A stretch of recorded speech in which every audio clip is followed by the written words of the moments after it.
हरे कृष्णा। सर्वप्रथम दीक्षा गुरु पाद पद्म नितिला प्रविष्ट ओम विष्णु पाद अष्टोत्तर श्री शिव शिला भक्ति वेदांत शिला नारायण गोसाई महाराज जी के चरणों में, तत्पश्चात नितिला प्रविष्ट ओम विष्णु पाद अष्टोत्तर श्री शिव शिला भक्ति वेदांत शिला स्वामी महाराज जी के चरणों में अनंत कोटि दंड प्रणाम ज्ञापन करता हूँ। उनसे ऐतु कृपा की वांछा करता हूँ। आज शिला गुरुदेव की विशेष कृपा से जिस स्थान पर आए हैं इसका नाम है भांडेर वन। भांडेर वन का अर्थ क्या होता है? ब्रज में 12 वन है और उन 12 वनों में से जो भांडेर वन है, भांडेर वन का अर्थ होता है, शिला गुरुदेव बताते थे भन मतलब होता है प्रकाश करना। तो ये वन क्या करता है? साधक के हृदय के अंदर भगवान राधा कृष्ण की मधुर मधुर लीलाओं का प्रकाश करता है और उसके हृदय में उसके संबंध ज्ञान का प्रकाश करता है कि उसका भगवान से क्या संबंध है। उसके हृदय में उसकी सेवा का प्रकाश करता है कि उसकी भगवान की क्या उसकी नित्य सेवा है। तो ये इसका वास्तविक अर्थ है भांडेर वन। यहाँ पे राधा और कृष्ण जी की एक बहुत ही महत्वपूर्ण लीला हुई है जिसको बोलते हैं गंधर्व विवाह लीला। कई प्रकार के विवाह होते हैं। मनु संहिता में 8 प्रकार के विवाह के बारे में बताया गया है। उनमें से गंधर्व विवाह क्या होता है? गंधर्व विवाह, असुर विवाह, पिशाच विवाह, प्रजापति विवाह, ब्रह्म विवाह, राक्षस विवाह, 8 प्रकार के विवाह होते हैं। गंधर्व विवाह का मतलब होता है जिसको आज की डेट में लोग बोलते हैं लव मैरिज, जिसके अंदर जो दोनों दंपत्ति है अपने माता पिता से नहीं पूछते, दोनों बिना समाज के और बिना माता पिता की आज्ञा के आपस में ही जब दोनों विवाह कर लेते हैं इसको बोलते हैं गंधर्व विवाह। अभी प्रश्न उठता है कि यहाँ पे भगवान राधा और कृष्ण का गंधर्व विवाह हुआ, लेकिन भगवान तो क्या गीता में बोलते हैं धर्म संस्थापन अर्थाय संभवामि युगे युगे, कि मैं युग युग में आता हूँ धर्म की स्थापना करने के लिए। और अब भगवान ने यहाँ पे जब गंधर्व विवाह किया तो लोग इससे क्या शिक्षा लेंगे? लोग बोलेंगे अरे कृष्ण ने भी तो राधा जी के साथ गंधर्व विवाह किया था, अपनी माता पिता से नहीं पूछा, ना राधा जी ने पूछा, दोनों ने अपना विवाह कर लिया। तो हम भी इस जगत में अगर लव मैरिज कर रहे हैं उसमें क्या दिक्कत है? तो इसको आज हम अच्छे से समझेंगे इस तत्व को कि ये भगवान की लीला जो है ये क्या लीला है। क्योंकि भगवद गीता में भगवान आगे ये भी बोलते हैं कि जन्म कर्म च में दिव्य एवं, कि मेरा जो जन्म है और जो कर्म है, जो भगवान की सारी लीला है वो दिव्य है, वो भौतिक नहीं है। और यो वेति तत्वता त्यक्तवा देहम पुनर्जन्म ना इति मामेति सो अर्जुना, कि अर्जुन मेरी इन लीलाओं को जो जान लेता है उसको पुनः पुनः इस जगत में फिर नहीं आना पड़ता, वो मुझे प्राप्त करता है। लेकिन उसको जानता कौन है? फिर आगे ही भगवान कहते हैं बहुनाम जन्मानंते ज्ञानवान माम प्रपदन्ते, कि बहुनाम जन्मानंते, बहुत बहुत जन्मों के बाद कोई एक ज्ञानी व्यक्ति होता है जो मेरी लीलाओं को जान पाता है। तो इस लीला में आज गुरुदेव की कृपा से हम प्रवेश करते हैं, क्योंकि भगवान की इन लीलाओं को हम किनके उस चक्षु से देखेंगे, अपनी भौतिक चक्षु से नहीं देखेंगे। हम इनको वैष्णवों की ही दृष्टि से देखेंगे कि वैष्णवों ने इस लीला को किस प्रकार से दर्शन किया है। तो ये जो 8 प्रकार के विवाह होते हैं, सबसे श्रेष्ठ बताया गया है ब्रह्म विवाह। ब्रह्म विवाह के अंदर क्या होता है? जो दूल्हा है, जो लड़का है, वो जाके लड़की का चयन करते हैं, वो जाके लड़की को खोजते हैं और दोनों में जब समगुण दोनों के मिलते हैं तो दोनों का विवाह करा दिया जाता है, जिसमें कोई दहेज का आदान प्रदान नहीं होता है। उसके बाद एक विवाह होता है अर्श विवाह। अर्श विवाह होता है जिसके अंदर ऋषि से एक स्त्री का विवाह जो है ऋषि से करवाया जाता है और वहाँ पे कुछ ऋषि से दहेज में लिया जाता है, मतलब ऋषि जो होता है दहेज में कुछ गाय आदि देता था। फिर एक होता है प्रजापति विवाह। प्रजापति विवाह के अंदर क्या होता है कि जो स्त्री है उसके पिताजी एक योग्य वर को देख के अपनी कन्या भी देते हैं और साथ में, क्योंकि जो लड़का है वो कन्या से बहुत श्रेष्ठ है, तो श्रेष्ठ होने के कारण साथ में वो धन भी देते हैं कि आप मेरी कन्या भी लो और मैं ये आपको साथ में धन दे रहा हूँ और इस धन को आप स्वीकार करके मेरी कन्या को लो। तो वहाँ पे पैसे का लालच रहता है। और इसका दूसरा होता है उल्टा असुर विवाह। असुर विवाह में क्या होता है कि जो पत्नी है, जो स्त्री है, एक ऐसे पति को दी जाती है जहाँ पे जो पत्नी श्रेष्ठ है और जो पुरुष है वो पुरुष निकृष्ट है उससे। तो वहाँ पे धन दिया जाता है कि आप हमें अपनी बेटी दे दो और हम आपको धन देंगे। तो धन के लालच से एक अयोग्य वर से स्त्री का विवाह करा दिया जाता है, जिसमें उनको धन का लालच होता है कि हम हमारी कन्या जा रही है और हमें वहाँ से बहुत सारा धन मिल रहा है। तो इस प्रकार से फिर आगे आता है राक्षस विवाह। राक्षस विवाह में क्या होता है कि जिसके अंदर लड़की के घर वाले नहीं चाहते शादी हो और उसको भगा के शादी कर दी जाती है। तो ऐसे कई प्रकार के विवाह हैं। अब हम इसको समझते हैं कि यहाँ पे जो लीला हुई है इसको अच्छे से श्रवण करते हैं, जिसको गर्ग संहिता के अंदर गर्गाचार्य जी ने वर्णन किया है। जब भगवान श्री कृष्ण का नामकरण संस्कार हुआ, भगवान श्री कृष्ण का नामकरण संस्कार करने के बाद जो ऋषि हैं, गर्ग जी जो है भगवान कृष्ण का नामकरण संस्कार करने के बाद पहुंचते हैं वृषभानु महाराज जी के पास।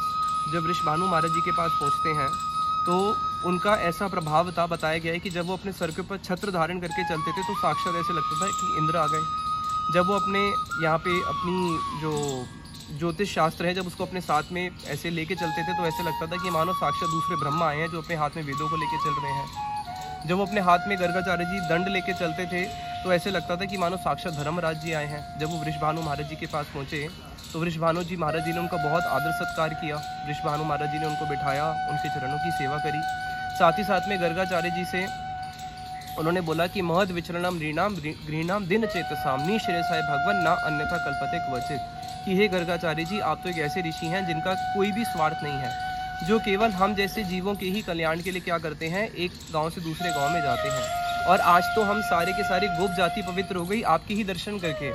गर्गाचार्य जी का बहुत मान सम्मान करके उनसे फिर वो अपनी पत्नी कीर्तिदा के साथ बैठ के उनसे एक प्रश्न पूछते हैं, क्योंकि वो जानते हैं ये बहुत बड़े ज्योतिष शास्त्र हैं कि अच्छे से ज्योतिष के बारे में सब जानते हैं।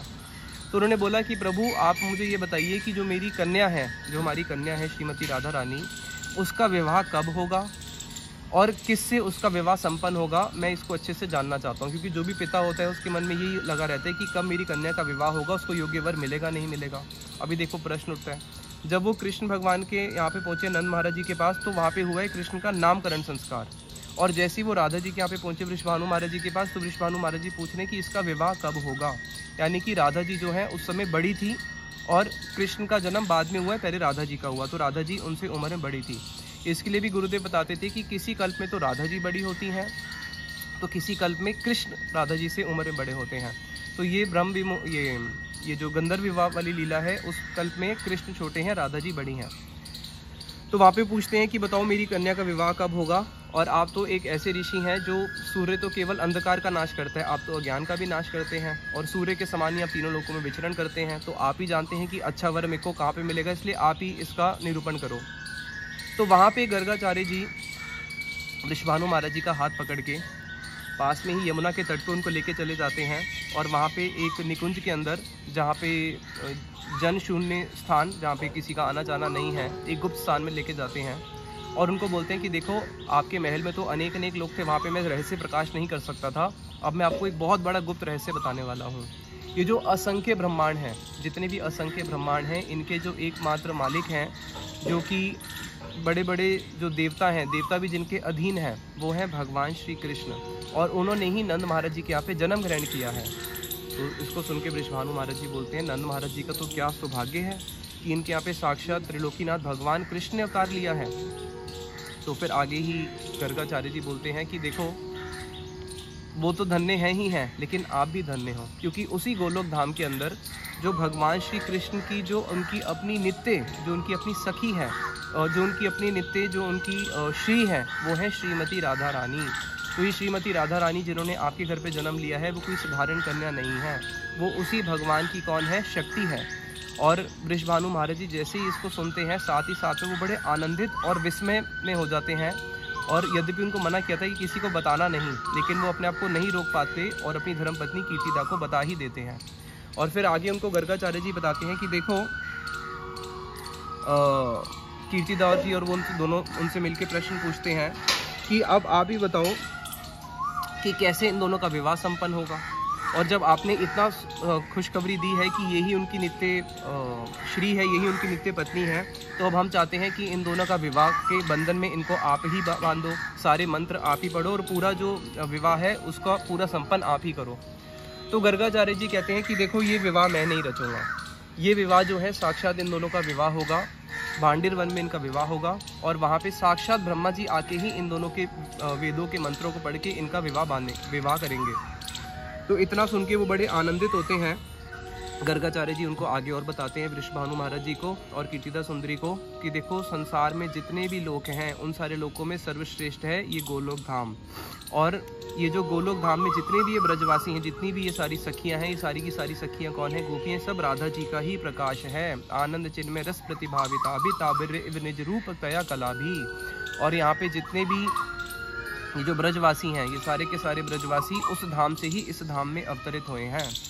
और उसके बाद उनके मन में इच्छा आती है कि हम ये हमारी जो पुत्री है राधा, तो राधा नाम की व्याख्या के बारे में सुनना चाहते हैं। फिर वो उनसे पूछते हैं कि आप गर्गाचार्य जी में बताइए कि जो राधा शब्द है इसकी तात्विक व्याख्या क्या है। तो वो बोलते हैं कि यद्यपि इसकी व्याख्या तो अनंत है, लेकिन फिर भी सार में मैं तुम्हें बताता हूँ कि एक बारी विष्णु जी से मैंने श्रवण किया था कि राधा जी के नाम की क्या महिमा है।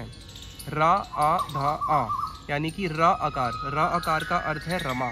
फिर रा के बताता है आ आकार का अर्थ है जितनी भी गोपियाँ हैं। धा आकार का अर्थ है धारा, और फिर धा के बाद फिर जो आ है, फिर आ आकार का अर्थ है विरजा। तो भगवान श्री कृष्ण की ये 4 शक्ति है, लीला शक्ति, भू शक्ति, विरजा शक्ति और श्री शक्ति। ये जो चारों शक्तियों का जो समावेश है वो श्रीमती राधा रानी में है। तो राधा रानी ही कृष्ण की मूल शक्ति है, इन्हीं से ही सबका आगे विस्तार होता है। तो इस प्रकार से गर्गाचार्य जी से राधा जी के नाम की महिमा सुन के उनको प्रणाम करके वो अपने घर को आते हैं। अब आती है वो वाली लीला जिसके अंदर ब्रह्मा जी इनका आपस में विवाह कराएंगे। अभी कृष्ण बहुत छोटे से बालक हैं और नंद महाराज जी ने उनको अपनी गोद में अपने छाती के साथ चिपकाते हुए, उनको लाड प्यार करते हुए अपनी खिड़क में अपनी गैयाओं को देख रहे हैं। अब गैयाओं को देखते देखते और कृष्ण को लाड प्यार करते करते उनको पता ही नहीं चला कि वो अपने खिड़क से बहुत दूर एक अन्य स्थान पे आ गए जिसका नाम है भांडिर वन। अब जब वो इसके भांडिर वन के थोड़े ही निकट में पहुंचते हैं तो वहीं पे भगवान कृष्ण की इच्छा से क्या होता है, एक बहुत तेज की आंधी तूफान आता है। और वो आंधी तूफान कैसा है, जिस तूफान के अंदर चारों तरफ बड़े बड़े मेघ छा जाते हैं। तो मेघ छाने के कारण पूरा का पूरा अंधकार हो जाता है। और उतने में ही क्या होता है कि जितनी भी जो गैयाँ हैं वो गैयाँ भी रंबा रंबा करके रोने लग जाती है, नंद महाराज जी को पुकारने लगती है।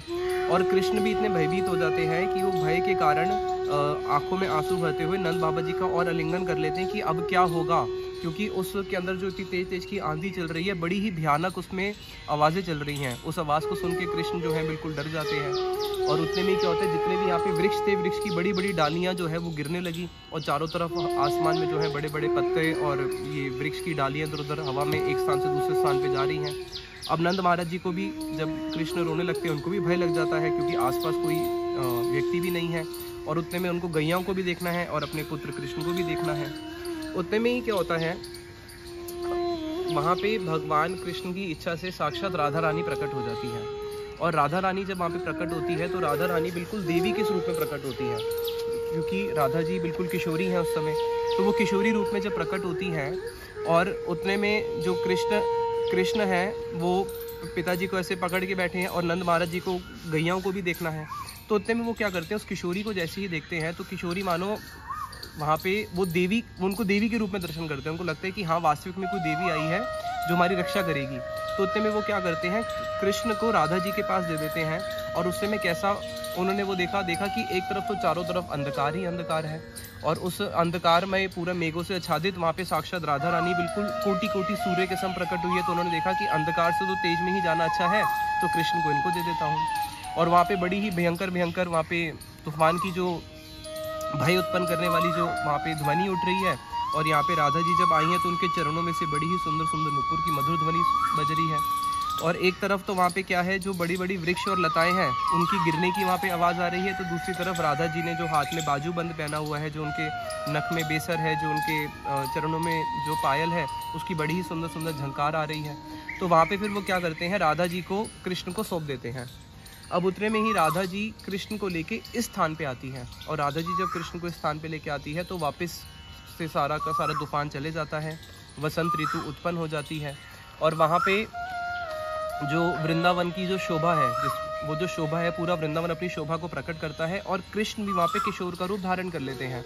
तो यहाँ पे जब कृष्ण आते हैं तो राधा जी किशोरी और कृष्ण किशोर के रूप में यहाँ पे प्रकट हो जाते हैं।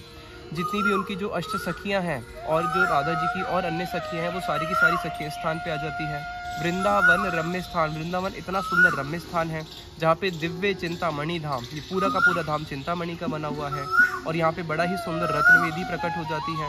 और कलंदी के तट पे बड़े ही सुंदर राजहंस की कू कू की बड़ी सुंदर ध्वनि आ रही है। और साथ ही में एक कनक कमल की शोभा में एक कमल उत्पन्न होता है जो बिल्कुल स्वर्ण के समान है। और जब यहाँ पे राधा कृष्ण आते हैं तो ये यहाँ पे एक विवाह कहाँ पे होता है, जहाँ पे विवाह का मंडप होता है। जैसे यहाँ पे पीछे विवाह का मंडप, ये यज्ञ का मंडप बना हुआ है, ऐसी विवाह का भी एक मंडप होता है। तो भगवान की योग माया की इच्छा से वृंदा देवी क्या करती है, वृंदा देवी जब राधा कृष्ण यहाँ पे उपस्थित हुए हैं, अब ये वाली लीला होगी गंधर्व विवाह, तो यहाँ पे बड़ा ही सुंदर एक विवाह का मंडप सजा के रखा हुआ है। किसने? श्रीमती वृंदा देवी ने। तो वृंदा देवी यहाँ पे उस विवाह मंडप को प्रकट करती है और उस विवाह मंडप के अंदर जो है अनेक प्रकार से, जैसे विवाह मंडप के अंदर क्या होता है, बड़े सुंदर कलश लगे होते हैं, स्वास्तिक के अनेक प्रकार के रंगोलियाँ हुई होती है। तो बड़ा ही सुंदर ये विवाह का मंडप यहाँ पे प्रकट हो जाता है और उस विवाह मंडप के अंदर राधा और कृष्ण जो है दोनों प्रवेश करते हैं। अब जब राधा कृष्ण विवाह मंडप के अंदर प्रवेश करते हैं तो साथ में ही क्या होता है, अब विवाह में एक पुरोहित भी चाहिए। तो उतने में ही ब्रह्मा जी जो है आकाश मार्ग से आते हैं और ललिता और सारी सखियां ब्रह्मा जी को देखती कि ये परपुरुष कहाँ से आ गया, चार मुख वाला हम सखियों और कृष्ण के बीच में। तो वो इशारे से पूछती है क्या है। तो ब्रह्मा जी हाथ जोड़ के बोलते हैं कि आज मुझे सेवा का मौका मिला है, मैं ही राधा कृष्ण की विवाह का जो इनका पुरोहित मैं ही हूँ, मैं ही सारे मंत्रों को पढ़ूंगा। तो वहाँ पे भगवान कृष्ण स्वीकृति देते हैं और ब्रह्मा जी यहाँ पे आके राधा और कृष्ण का बड़ा ही सुंदर विवाह रचते हैं, जिसके अंदर ब्रह्मा जी जब सबसे पहले आते हैं तो वो क्या करते हैं, भगवान श्री कृष्ण को प्रणाम करते हैं और भगवान कृष्ण को प्रणाम करते हुए वो बोलते हैं कि प्रभु हम सब आपके ही सेवक हैं और एक नहीं अनंत कोटि ब्रह्मांड के जो नायक है प्रभु आप ही हैं, और ये जो राधा रानी है ये ही आपकी नित्य प्राण वल्लभा है, मैं इनकी भी शरण ग्रहण करता हूँ। जब आप वैकुंठ में होते हो तो वैकुंठ में लक्ष्मी के रूप में यही आपके साथ रहती है, जब आप राम के रूप में आते हो तो राम के रूप में आपकी जो सीता है वो भी यही है, और आप जब नरसिंह रूप में आते हो तो आपके हृदय में जो रमा है वो रमा भी यही है। जब आप यज्ञ पुरुष का अवतार लेते हो तो दक्षिणा के रूप में यही राधा जी आपके साथ रहती है। तो हर आपकी लीला के अंदर, आपके हर लोक के अंदर, चाहे वो मथुरा हो, द्वारका हो, वैकुंठ, अनंत वैकुंठ हो, आपकी जो नित्य, जो आपकी प्राण वल्लभ है, जो आपकी नित्य, जो आपकी शक्ति है वो यही श्रीमती राधा रानी है। और यद्यपि ये तो आपकी नित्य ही पत्नी है। अब जैसे मानो गुरुदेव एक उदाहरण देते थे कि एक पति पत्नी जो है वो भारत में रहते हैं, अब वो भारत से मानो दूसरे किसी देश में गए, ऑस्ट्रेलिया में गए। अब जब वो ऑस्ट्रेलिया में जाएंगे तो क्या उनको दोबारा से विवाह करना पड़ेगा दिखाने के लिए कि देखो हम दोनों पति पत्नी हैं? उनको दोबारा से विवाह थोड़ी ना करना पड़ेगा, वो तो दोनों पति पत्नी हैं ही हैं। उसी प्रकार से राधा और कृष्ण जो है ब्रह्मा जी बता रहे हैं कि उस लोक में आप ही नित्य पति और पत्नी हो। अब इस लोक में आए तो उनको क्या विवाह करके सबको दिखाना पड़ेगा? लेकिन कुछ ऐसे लोग भी होते हैं जो मंद बुद्धि वाले होते हैं, जो बोलेंगे अरे राधा कृष्ण मिलते थे, उनका तो आपस में कोई संबंध ही नहीं था, तो लोक व्यवहार के लिए। तो ब्रह्मा जी यहाँ पे बोलते हैं कि यद्यपि आप दोनों नित्य ही प्रियतम हो, लेकिन केवल लोक व्यवहार के लिए ही आप दोनों का अभी यहाँ पे विवाह मैं ही संपन्न कराऊंगा। और सारे वेदों को प्रकट किसने किए? ब्रह्मा जी ने। जिन्होंने सारे वेदों को प्रकट किए ब्रह्मा जी ने, क्या वो कभी कुछ असत कार्य कर सकते हैं? वो तो कभी असत कार्य कर ही नहीं सकते। और जब इस विवाह को मैं कराऊंगा तो अगर कल को कोई बोलेगा कि राधा कृष्ण आपस में मिलते तो उनका विवाह नहीं हुआ, तो ये साक्षी होंगे ब्रह्मा जी कि देखो ब्रह्मा जी ने यहाँ पे विवाह कराया। और विवाह में बाराती कौन थे? क्योंकि जब ये राधा कृष्ण जी का गंधर्व विवाह हो रहा है, यहाँ पे आसपास कोई भी ब्रजवासी नहीं आया, केवल सखियाँ थी और मूल बाराती थे। जो बाहर के जो बाराती थे वो कौन थे? सारे के सारे देवता लोग। जब देवताओं को पता चला कि राधा कृष्ण जी का इस प्रकार से विवाह हो रहा है तो सारे देवता आकाश मार्ग से आ जाते हैं और वहाँ पे खड़े हो जाते हैं इस विवाह के दर्शन करने के लिए, और गदगद होते हुए उन्होंने इस विवाह के दर्शन किए। तो ब्रह्मा जी जो है फिर सारे मंत्रों को पढ़ के आपस में विवाह कराते हैं। उसमें फिर वो क्या करते हैं, राधा जी के हाथ से कृष्ण का वक्षस्थल स्पर्श करा के, कृष्ण के हाथ से राधा जी का पृष्ठभाग स्पर्श करा के उन दोनों से एक एक करके मंत्रों का उच्चारण कराते हैं। अब मंत्रों का उच्चारण करते करते ब्रह्मा जी जब कृष्ण के सौंदर्य का दर्शन कर रहे हैं तो मानो वो बार बार मंत्रों को ही भूल जाते हैं और मुग्ध हो जाते हैं। तो सखियाँ ही उनको बार बार मंत्र को बार बार उनको पुनः उनको याद दिलाती है। इसी प्रकार से फिर दोनों सारे मंत्रों को पढ़ के अग्नि के सामने जो पूरी विधि होती है, विधि में जो पूरे फेरे लिए जाते हैं वो सारा करवा के उसके बाद ब्रह्मा जी फिर एक बड़ी ही सुंदर एक केसर युक्त माला जिसके ऊपर अनेक भ्रमर जो है गुंजार कर रहे हैं, कृष्ण के हाथ से राधा जी को अर्पित कराते हैं राधा जी के गले में, और राधा जी से फिर कृष्ण को वो माला पहनाते हैं। उसके बाद जब सारा कुछ इस प्रकार से विधि हो जाती है फिर अब कृष्ण ब्रह्मा जी को बोलते हैं कि अब बताओ कि मैं आपको क्या दक्षिणा में दूँ।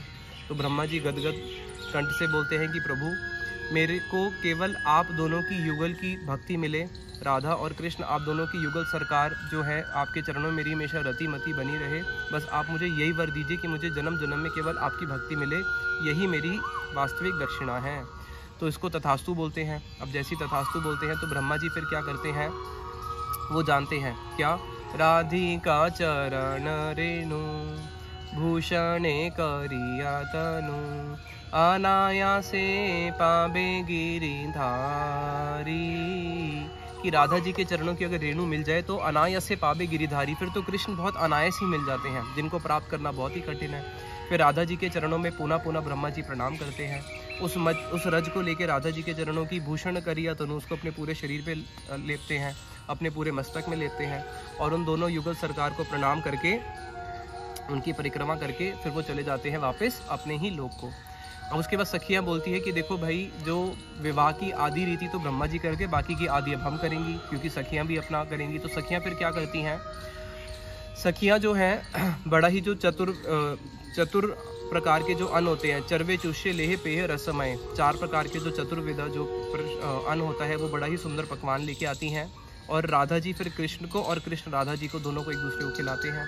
उसके बाद बोलते हैं कि चलो अब विवाह को हम बाकी संपन्न कराएंगे इस निकुंज के अंदर जाके। फिर निकुंज के अंदर जाके राधा और कृष्ण जी का बड़ा ही सुंदर वो चौसर का खेल खिलाती हैं।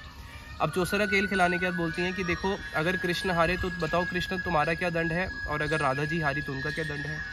कृष्ण बोलते हैं कि देखो, अगर इस खेल के अंदर मैं जीता तो मैं अपने आप को राधा जी को अर्पित कर दूंगा, और अगर मैं हारा तो मैं अपने आप को राधा जी को समर्पण कर दूंगा, और अगर राधा जी हारी तो वो मुझे अपने आप को समर्पण कर देगी।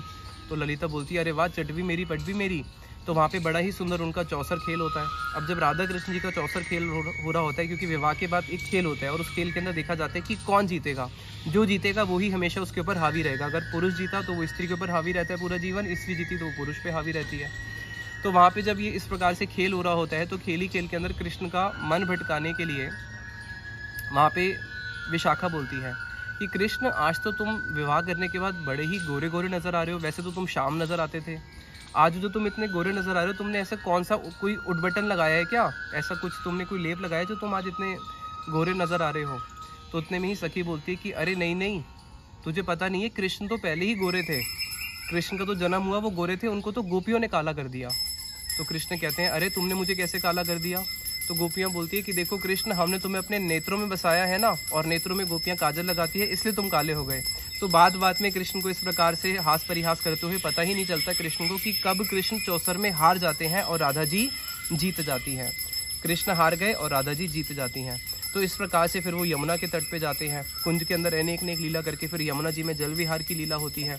तो इस प्रकार से यहाँ पे राधा और कृष्ण जी का विवाह संपन्न हुआ है। अब हम इस तत्व को अच्छे से जानेंगे कि भगवान कृष्ण ने गंधर्व विवाह किया क्यों। तो सबसे पहले देखो, गुरुदेव बोलते थे, हमारे शिला गुरुदेव बोलते थे कि विवाह हुआ भी है और नहीं भी हुआ। वास्तविक रूप से देखा जाए तो विवाह नहीं हुआ, लेकिन जो बहिर्मुख लोग हैं, जो भगवान कृष्ण के ऊपर उंगली उठाएंगे कि देखो उन्होंने विवाह नहीं किया, उन लोगों को चुप कराने के लिए विवाह किया भी है। अब इसको हम अच्छे से समझते हैं कि ये विवाह का तत्व है क्या।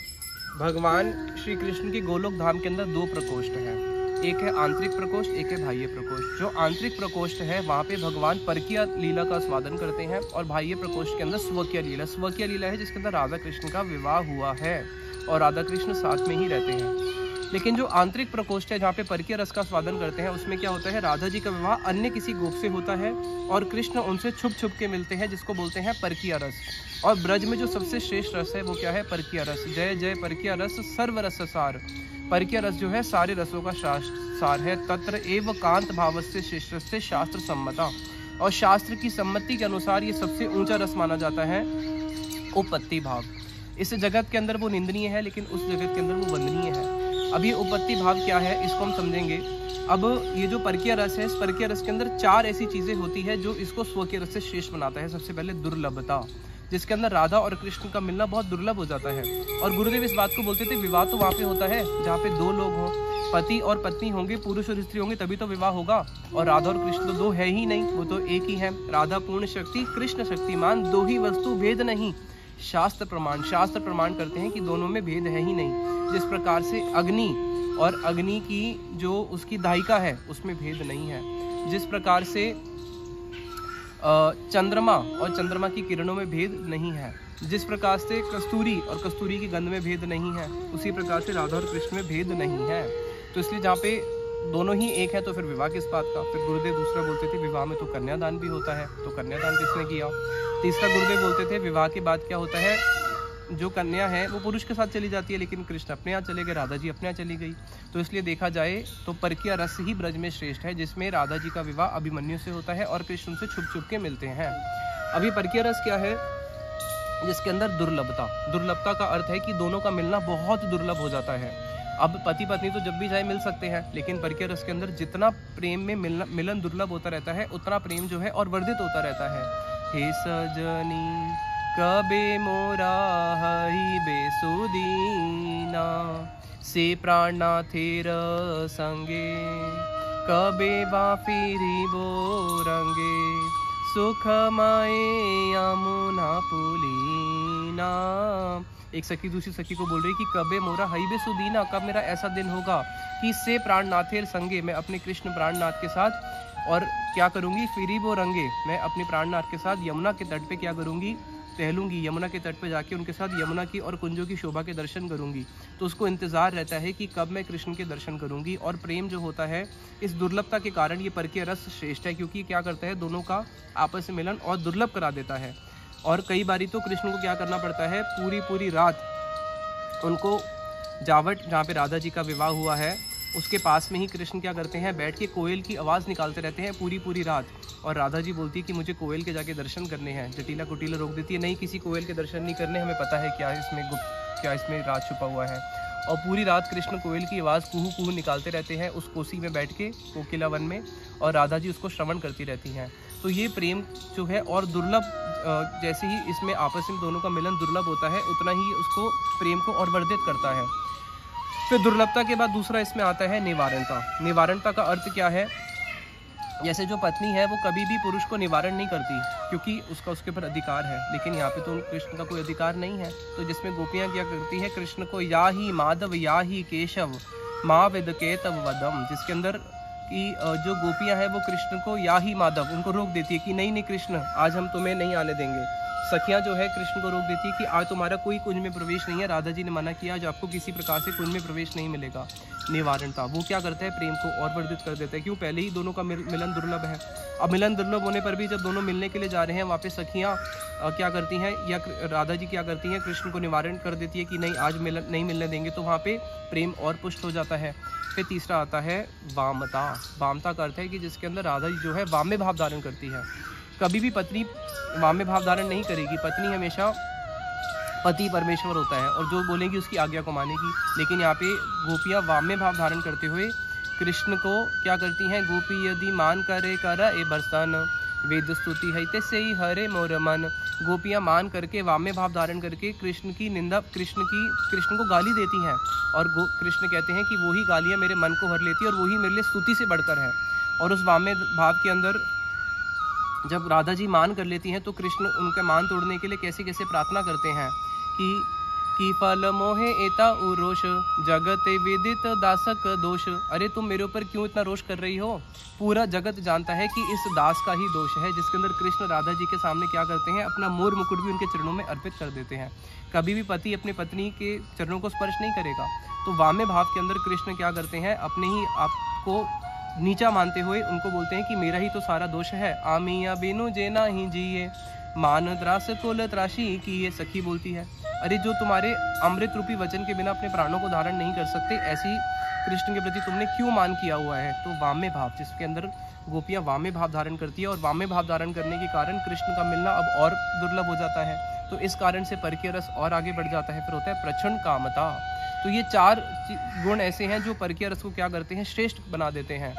हृदय मंदिरे मोर कानु घुमा ओल, प्रेम प्रहरी रहु जागी, गुरुजन पोर चोर, चोर सदृश भेला, दूर है दूरे रहु भागी।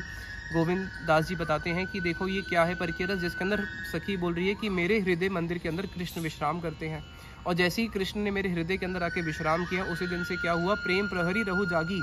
मैं उस प्रेम की प्रहरी बनके, गेट कीपर बनके वहाँ पे जागी रहती हूँ उनकी रक्षा करने के लिए।